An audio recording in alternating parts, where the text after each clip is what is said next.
교우 여러분, 새해 첫 주일이 되었습니다. 축하드립니다. 주님의 이름으로 여러분을 축복합니다. 새해 예수님과 동행하면서 하나님의 은혜와 평강이 여러분의 삶에 가득하기를 원합니다. 기원합니다. 새해가 되면은 하나 좋은 게 있죠. 지나간 세월이 어쨌든지 간에 여기 방점이 있어요. 지나간 세월이 어땠든지 간에 새로운 마음으로 새 출발을 할 수 있다는 것입니다. 모두에게 공평하게 주어지는 현재라는 시간, 여러분 잘 아는 대로 하나님의 선물이지요. 공교롭게도 이 현재라는 단어 그리고 선물이라는 단어가 영어로는 present, 발음과 철자가 똑같습니다. 올 한 해 하나님께서 주신 이 선물인 지금이라는 시간을 선용하면서 여러분의 삶을 하나님께서 기뻐하시는 그런 삶으로 가꾸어 가시기를 바랍니다. 오늘 본문은 바로 이 선물, 지금에 관한 말씀이라 할 수 있습니다. 우리가 이 현재를 어떻게 인식하며 살아야 하는지, 또 지금이라는 시간을 어떻게 선용하며 살아야 하는지를 말씀하고 있습니다. 우리가 본문을 자세히 읽었기 때문에 지금 알고 있지요. 지금은 어떤 때입니까? 마지막 때입니다. 우리를 미혹하며 삶을 빼앗아 가려는 세상이라고 말씀하고 있습니다. 오늘 본문을 통해서 우리는 이 험한 세상을 이기며 살도록 하나님께서 은혜를 베풀어 주셨다는 사실을 발견하게 될 것입니다. 선물을 누리도록 말하자면 하나님께서 이 현재라는 시간을 선물로 주셨는데 이 선물을 잘 누릴 수 있도록 선물 위에 또 다른 선물을 허락하신 셈이지요. 오늘 말씀을 통해서 평생 신앙의 여정에 지침이 될 기쁜 소식을 잘 받으시고 마음에 잘 새길 수 있기를 주님의 이름으로 바랍니다. 18절 말씀을 보시면 사도 요한이 교회를 아이들아 하면서 다정하게 부르고 있는 것을 볼 수 있습니다. 그러면서 지금은 마지막 때다 아이들아, 그렇게 일깨우고 있습니다. 적 그리스도가 올 것이라고 예고한 것처럼 지금 많은 적 그리스도가 나타났다고 그렇게 이야기하고 있습니다. 적 그리스도가 이렇게 많이 나타난 것을 보면은 그야말로 지금이 마지막 때이라는 것을 알 수 있다고 그렇게 이야기합니다. 여러분, 적 그리스도는 누구일까요? 오늘 본문의 19절과 22절, 26절 말씀에 알만한 단서가 나타나 있습니다. 19절 말씀을 보시면은 그들의 상태를 말하고 있죠. 그들은 교회 가운데 있다가 지금은 교회를 나간 상태입니다. 그들이 나간 것은 애당초 그들이 하나님의 교회에 속한 적이 없음을 나타내는 증거라고 이야기하고 있습니다. 그리고 22절 말씀에서는 적 그리스도의 정체가 드러나고 있지요. 뭐라고 합니까? 그들은 거짓말하는 자입니다. 예수께서 그리스도이심을 부인하고 아버지를 부인하는 그런 사람들입니다. 또한 26절 말씀을 보시면은 이들은 미혹하는 자인 것을 알 수가 있습니다. 그뿐만이 아니지요. 성경을 뒤로 넘겨서 4장에 가보면 4장 1절부터 3절 말씀을 보시면은 이들의 정체를 더 상세하게 알 수가 있습니다. 그들은 거짓 선지자입니다. 그들은 적 그리스도의 영을 받아서 하나님의 영을 받지 않고 세상의 영을 받아서 예수 그리스도께서 육체로 오신 것을 부인하면서 예수를 시인하지 않는 사람들입니다. 이처럼 당시의 적 그리스도는 성육신을 부인하는 자들이었습니다. 그들이 교회 안에서 교회를 아주 혼란스럽게 만들었습니다. 그들이 왜 그런 사상에 빠졌을까요?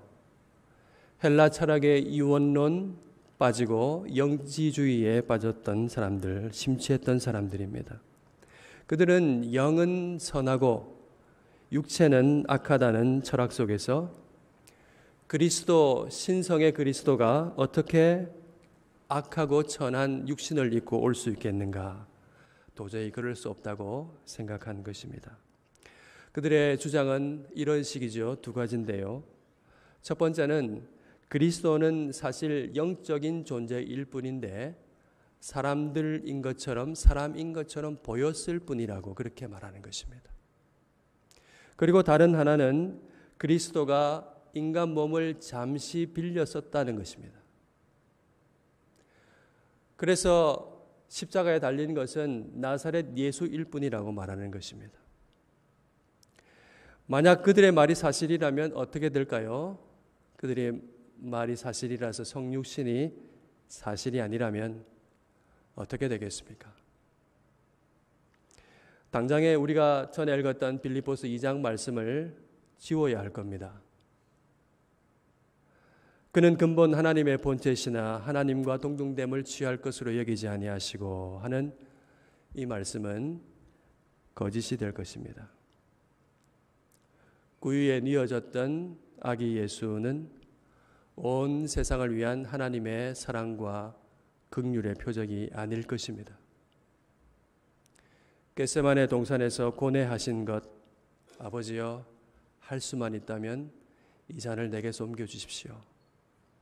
그렇게 기도하시며 땀 속에 피가 어리도록 고뇌하신 그 장면, 고도로 연출된 그런 연극이겠죠. 십자가에서 찢겨진 살과 흘리신 물과 피는 어떻겠습니까? 그리스도의 것이 아닐 것입니다. 고로 부활도 거짓말이겠네요. 왜요? 부활이란 죽음에서 다시 살아나는 것이기 때문입니다. 죽은 몸이 없는데 어떻게 부활할 수 있겠습니까? 그들의 주장은 우리의 믿음의 핵심을 정면으로 부정하는 것입니다. 예수님께서 사람으로 오시지 않았다면 십자가에서 우리를 대신해서 죽으신 것도 그리고 우리를 위해서 다시 살아나신 것도 사실이 될 수가 없습니다. 하나님의 사랑과 공의가 사실이 아닌 것이 됩니다. 그러므로 아들의 성육신을 부인하는 것은 아버지를 부인한 것과 같습니다. 하나님 아버지께서 아들을 그렇게 보내셨습니다. 그런 아들을 보내신 분은 하나님 아버지시기 때문에 그렇죠. 그러므로 아들을 부인하는 자는 아버지를 부인하는 것과 똑같습니다. 예수님은 이렇게 말씀하셨죠. 나를 본 자는 아버지를 본 자다. 나는 그 길이요 그 진리요 그 생명이니 나로 말미암지 않고는 아버지께로 올 자가 없느니라고 분명히 말씀하셨습니다. 이것은 무슨 말씀일까요? 아들을 통하지 않고서는 아버지께로 갈 수도 없고 갈 수가 없기 때문에 아버지를 알 수가 없다는 말씀입니다. 오직 아들을 통해서만 아버지를 알 수가 있다는 말씀입니다. 그러니까 저들의 주장, 적 그리스도의 주장은 하나님을 도저히 알 수 없게 하려는 자들입니다. 적 그리스도는 우리에게서 아들을 빼앗아가는 자입니다. 적 그리스도는 우리에게서 아버지를 빼앗아가는 자입니다. 그들은 삼위일체 하나님을 부인합니다. 어째서 그렇습니까? 하나님 아버지 세상을 구원하시기 위해서 우리를 구원하시기 위해서 아들을 보내셨습니다. 아들은 아버지의 뜻을 따라 육체로 오시고 아버지의 거룩하신 뜻을 이루시기 위해서 십자가에서 자신을 희생제물로 하나님께 드리셨습니다. 성령은 그 아버지의 뜻과 구원의 진리와 그 아들의 은혜를 증언하시며 깨닫게 하시죠. 여러분 어떻습니까? 하나님의 삼위 하나님의 놀라운 은혜와 사랑이 아들을 통해서 이루어집니다.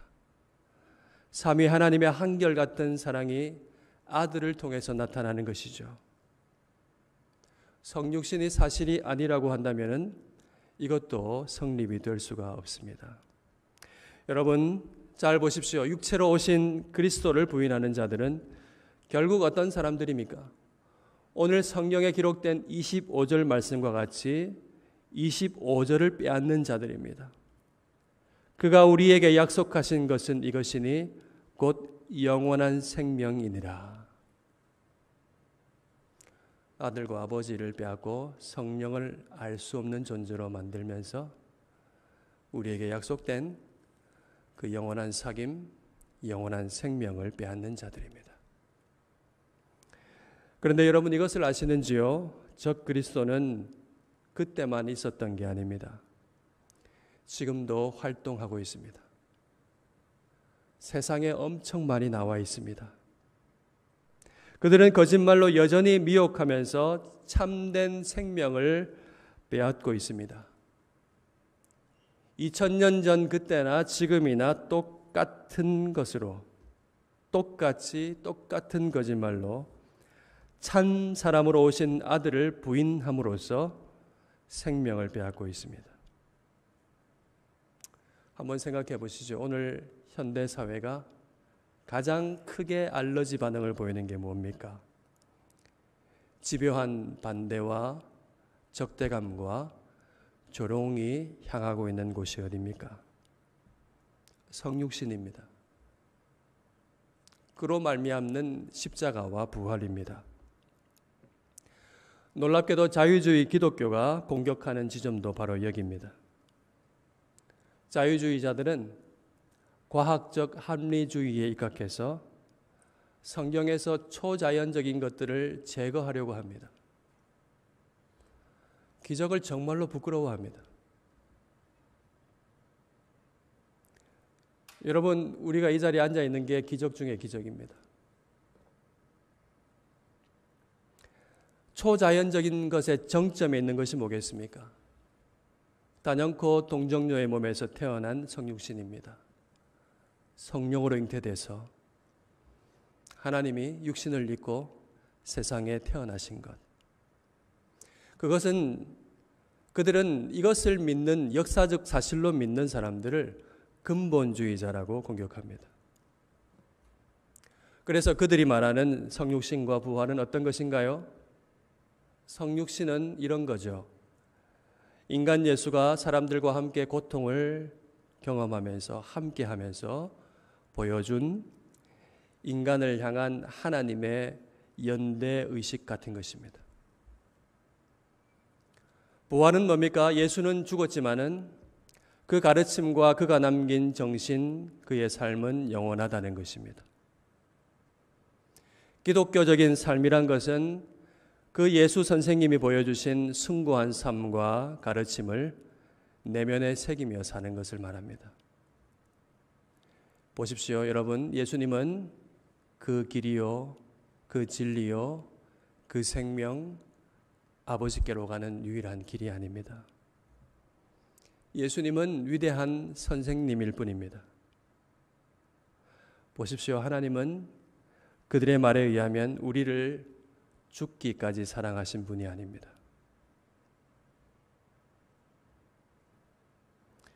또한 적 그리스도는 상대주의 세상 속에 수도 없이 많이 나와 있습니다. 이 세상 속에 객관적 진리라는 것은 절대 존재하지 않습니다. 진리는 각자가 하는 해석으로 대체되었습니다. 해석은 누가 하죠? 내가 합니다. 해석을 내가 하기 때문에 내 소견에 옳은 대로 되는 것이 진리가 됩니다. 내 소견에 맞는 것이 진리가 됩니다. 그들은 성경적 진리라는 것은 너희들 기독교 동네에서 공동체에서 하는 해석일 뿐이라고 주장합니다. 예수님이 곧 그 길이요 진리요 생명이라는 그런 말씀은 이 세상에서 독선으로 통합니다. 관용이라는 이름으로 모든 것 모두가 옳다고 모든 생각이 가치가 있다고 그렇게 이야기합니다. 그러면서 이렇게 말합니다.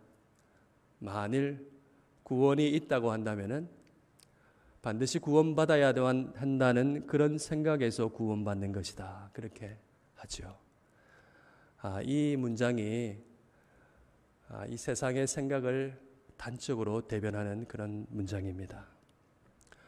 여러분, 이런 세상 속에서 교회는 한물간 종교 상품으로 전락합니다. 교회는 종교적인 자기 개발 상품으로 취급받습니다. 그리고 우리가 지난주에 살펴보았던 세상에 있는 모든 것들도 적 그리스도의 역할을 합니다. 육신의 정욕, 안목의 정욕, 이생의 자랑, 뭐라고 했습니까? 이 세상이 작동하는 가장 강력한 방식이라고 했습니다. 나의 쾌락과 나의 생각, 나의 가치관, 나의 영광을 최고로 삼게 하는 자기의 숭배의 우상이라고 했습니다. 이 우상보다 더 짜릿한 게 없습니다. 온통 자기의 마음을 사로잡아서 이곳에 쏠리게 만드는 것입니다. 욕망을 변질되게 만드는 것이죠. 세상으로 쏠리게 하는 것입니다. 그렇게 해서 어떻게 되겠습니까? 아들과 아버지 하나님을 점점 잊게 만드는 것입니다. 점점 알 수 없게 합니다. 여러분, 이 모든 것들은 아들을 부인하고 아버지를 부인하게 합니다. 구원의 길을 찾지 못하게 합니다. 하나님을 알 수 없게 합니다. 영원한 생명을 빼앗아 갑니다. 여러분, 우리가 이런 세상에 살고 있다는 사실을 기억해야 합니다. 우리 곁에 적 그리스도가 얼마나 많이 나와 있는지 모릅니다. 우리가 분별해야 합니다. 우리가 깨어있지 아니하면 그들의 파도에 떠내려갈 수가 있습니다. 우리가 진리의 항구에 배를 단단히 묶어야 합니다. 진리의 닻을 내려야 합니다. 하나님께서 이런 세상에 우리가 살면서 거짓에 대항하며 이 마지막 때를 참되고 거룩하게 살아갈 수 있도록 하나님께서 처음부터 은혜를 주셨습니다. 이제 우리가 그것을 알아보기를 소원합니다. 첫 번째, 하나님께서 마지막 때를 참되게 살도록 처음부터 주신 은혜가 무엇입니까? 그것이 20절 말씀에 나와 있습니다. 너희는 거룩하신 자에게서 기름 부음을 받고 모든 것을 아느니라. 무슨 말씀인가요? 우리가 기름 부음이 무엇이며 또 기름 부음을 받아서 모든 것을 안다고 했는데 이 모든 것을 아는 것이 무엇인지를 알 필요가 있겠죠. 여러분, 기름 부음은 구약적인 용어입니다. 왕과 제사장과 선지자를 하나님 앞에서 세울 때에 기름을 부었습니다. 이렇게 기름을 붓는 행위는 기름 부음을 받는 사람이 하나님 앞에서 거룩하게 구별되었음을 나타내는 것입니다. 우리가 기름 부음을 받았다는 것은 우리가 하나님 앞에서 거룩하게 구별되었다는 뜻입니다. 여기서 기름 부음은 하나님께서 모든 믿는 자에게 부어주시는 성령을 가리킵니다. 그러니까 20절 말씀은 무슨 뜻인가요? 우리가 성령을 받아서 하나님 앞에서 거룩하게 구별되었다는 말씀이죠. 베드로전서 2장 9절 말씀과 같이 우리가 성령을 받아서 아버지 앞에서 왕 같은 제사장으로 그의 소유된 보배로운 백성으로 택함 받고 구별되었다는 것입니다. 여러분, 두 번째, 그래서 성령을 받아서 알게 된 모든 것은 무엇입니까? 20절과 함께 27절에 나오는 이 두 구절을 잘 해석해야 됩니다. 27절 말씀을 보시면은 상반절에 너희는 주께 받은 바 기름 부음이 너희 안에 거하나니 아무도 너희를 가르칠 필요가 없다, 이렇게 말을 합니다. 그래서 20절과 27절을 단순하게 조합을 하면은 우리가 성령을 받았기 때문에 모든 것을 알고 아무에게도 배울 필요가 없다는 것처럼 들립니다. 이를 근거로 해서 많은 사람들이 누구에도 배울 필요가 없이 직통 계시를 받으면 된다는 식으로 잘못된 주장을 하기도 합니다. 왜 이런 오류가 나타날까요? 말씀을 문맥 속에서 해석하지 않기 때문에 그렇습니다. 아무도 너희를 가르칠 필요가 없다는 이 말씀은 배울 필요가 없다는 말이 아니죠. 배울 필요가 없는데 왜 사도 요한은 서신을 썼을까요? 이것은 적 그리스도를 염두에 두고 하는 말이죠. 그들이 말하는 것을 배울 필요가 없다는 것입니다. 거짓말을 배울 필요가 없다는 것입니다. 그들이 마음대로 너희를 가르치도록 너희의 마음을 방임하면 안 된다는 말씀입니다. 이 말씀은 우리가 다 믿을 때 성령을 받아서 구원 얻는 진리를 알게 되었다는 뜻입니다. 성령께서 우리 가운데 거하시면서 구원의 영광을 이해할 수 있도록 가르쳐 주신다는 그런 말씀인 것입니다. 여러분, 적용해 봅시다. 우리가 어떻게 이 마지막 때를 참되게 살 수가 있겠습니까? 여러분, 우리가 누구인지를 똑똑히 알아야 합니다. 우리가 누군가요? 성령을 받아서 하나님께로부터 택함받고 거룩하게 구별된 사람들입니다. 하나님의 보배로운 소유, 왕같은 제사장, 하나님의 자녀입니다. 자신이 누구인지 모르면은 거짓말에 속고요, 거짓말을 견디지 못합니다. 제가 어릴 때 어른들이 농담 섞인 하는 말 자주 들었습니다. 여러분 공감하실 텐데 주로 말 안 듣는 아이들한테 어른들이 진심은 아니고 농담처럼 했던 말이죠. 뭐라고 했습니까? 너 다리 밑에서 주워왔대, 이렇게 합니다. 자신이 누구인지 정확히 모르면요, 그 말 듣고 언젠가는 보따리 싸들고 다리 밑으로 부모 찾으러 갑니다. 제가 그런 사람 몇 번 봤습니다. 부모님 여러분, 그런 말 잘 하지 마십시오. 하나님, 우리를 왕같은 제사장, 하나님 자녀로 삼으셨습니다. 왕이란 단어 생각해 보세요. 그 거룩하고 영원하고 모든 것을 창조하신 하나님의 자녀라는 단어를 생각해 보십시오. 우리에게 이 놀라운 부르심을 주시고 성령을 주시며 은혜를 깨닫게 하셨습니다. 내가 누구인지 아는 것이 거짓을 이기게 합니다. 여러분이 거룩하게 구별된 하나님의 백성이요 자녀며 왕같은 제사장이라는 정체성을 가지고 이 세상을 힘차게 이기며 살아갈 수 있기를 바랍니다. 두 번째 은혜는 우리 안에 거하시는 성령께서 우리를 가르쳐 주신다는 사실입니다. 성령께서 가르쳐 주시는 것이 무엇일까요? 그것이 24절 말씀에 나와 있습니다. 성령이 우리에게 가르쳐 주시는 것이 뭡니까? 처음부터 들은 것입니다. 우리가 성령을 받아서 처음으로 깨닫게 된 말씀, 깨닫게 된 은혜를 가리킵니다. 예수님을 영접하고 성령을 선물로 받게 되었을 때 깨닫게 된 처음 들었던 그 말씀, 그 은혜입니다. 성령은 우리 가운데 거하시면서 처음부터 들었던 것을 다시 가르쳐 주십니다.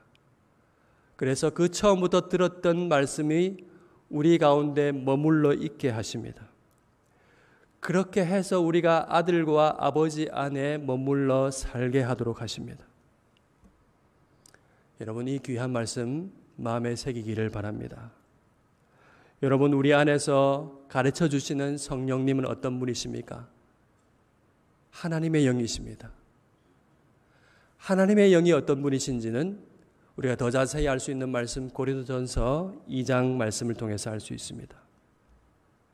2장 10절 말씀을 한번 보십시오. 성령은 어떤 분입니까?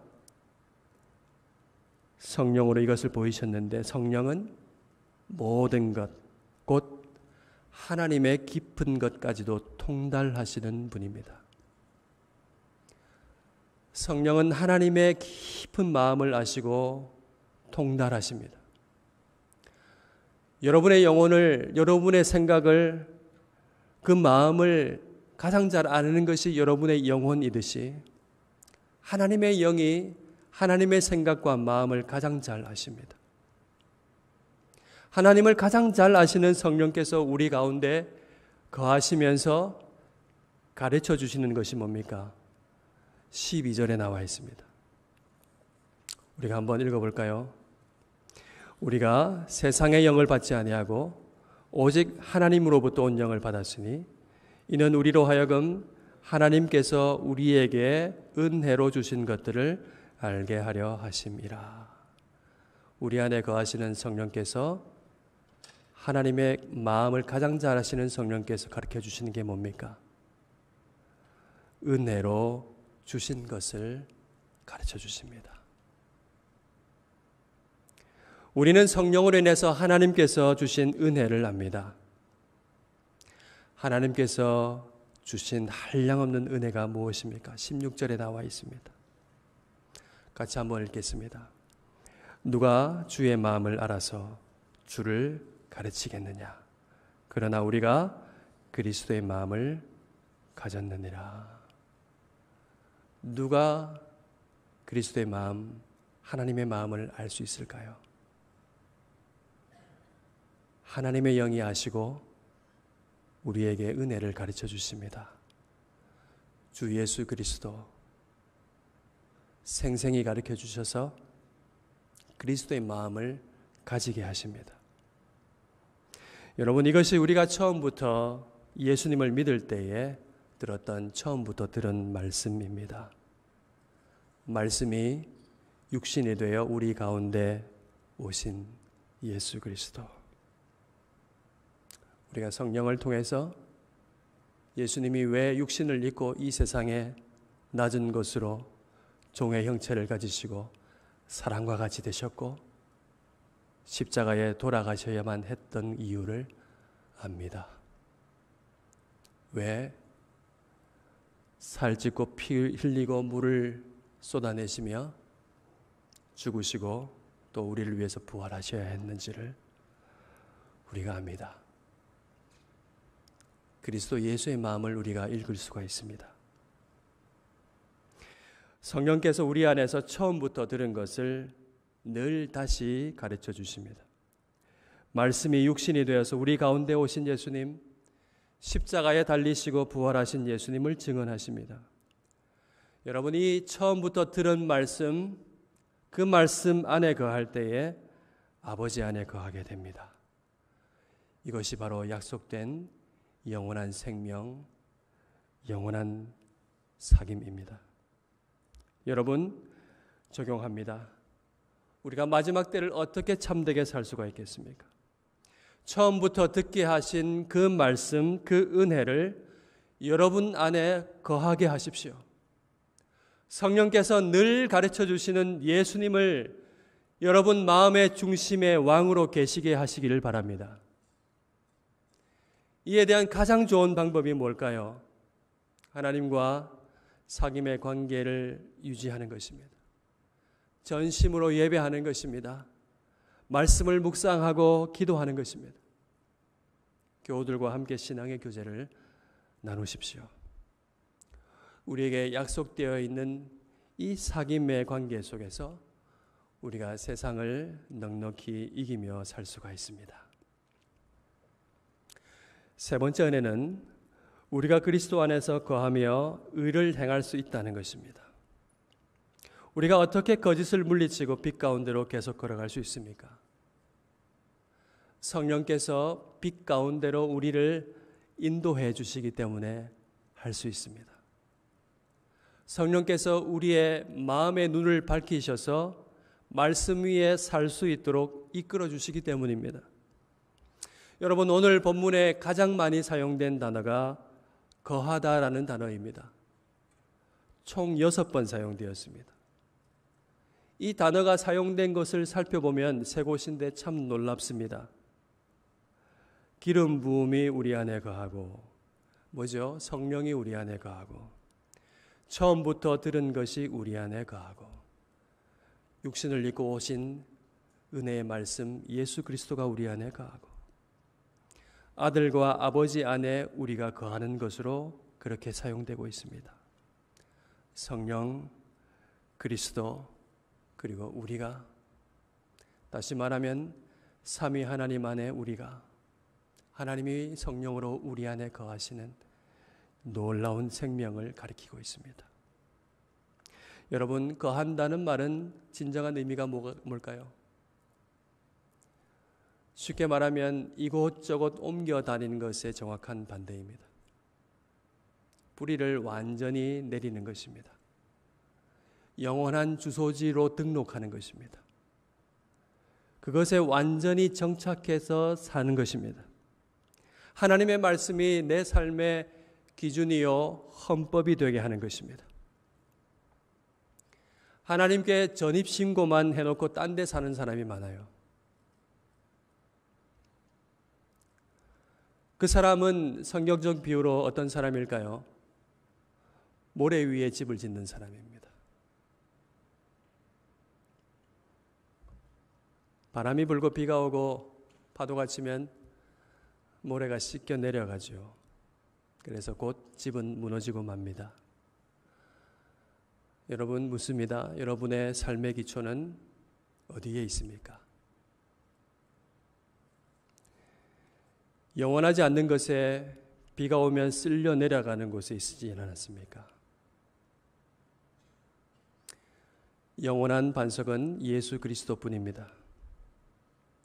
영원한 반석 위에 여러분의 삶의 집을 지으시기를 바랍니다. 예수님께서 말씀하셨습니다. 나는 포도나무요 너희는 가지라.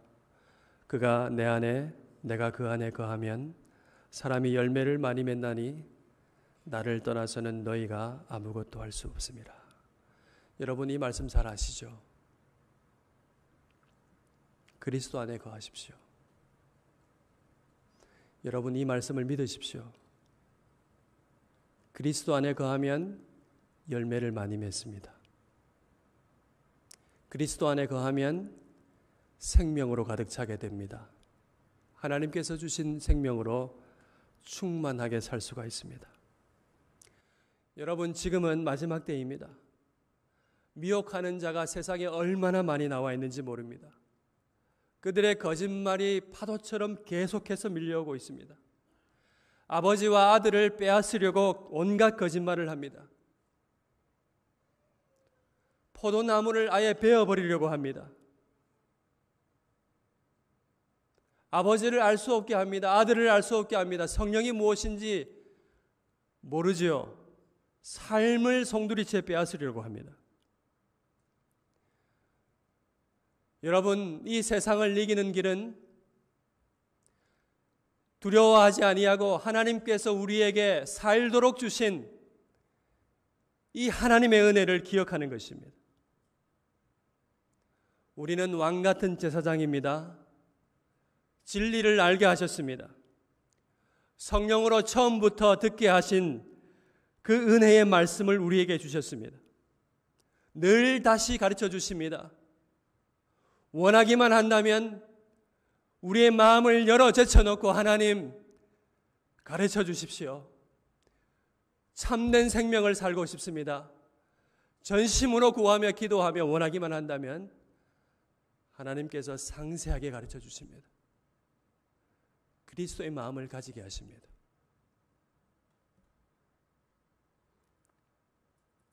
처음부터 듣게 하신 은혜의 말씀에 여러분의 삶의 뿌리를 내리십시오. 우리 안에 거하시는 성령께서 우리를 마음껏 가르치시도록 마음을 주님께 내어드리십시오. 아버지와 아들과 더불어 누리는 사귐 안에 살아가십시오. 성경을 읽고 배우십시오. 함께 기도하며 붙들어 주십시오. 소망을 하나님께 두도록 정신을 차리도록 서로 일깨워 주십시오. 그리고 성령의 인도하심을 함께 받아서 낙심치 않고 의를 행하며 살아가는 우리가 되기를 소원합니다. 그리하여 마지막 때를 하나님의 자녀로 담대하게 살아갑시다. 세상이 많이 혼란스럽습니다. 적 그리스도가 많이 나타났습니다. 그것이 전부인 것처럼 그렇게 이야기합니다. 그렇지 않습니다. 하나님이 역사를 주관하시고 우리의 삶을 다스리시고 하나님의 뜻을 온전히 이루실 것입니다. 마지막 때 하나님의 자녀로 믿음으로 승리하며 담대히 살아갈 수 있기를 바랍니다. 새해의 첫 주일 이 말씀이 우리 평생의 삶의 지침이 되기를 주님의 이름으로 축원합니다.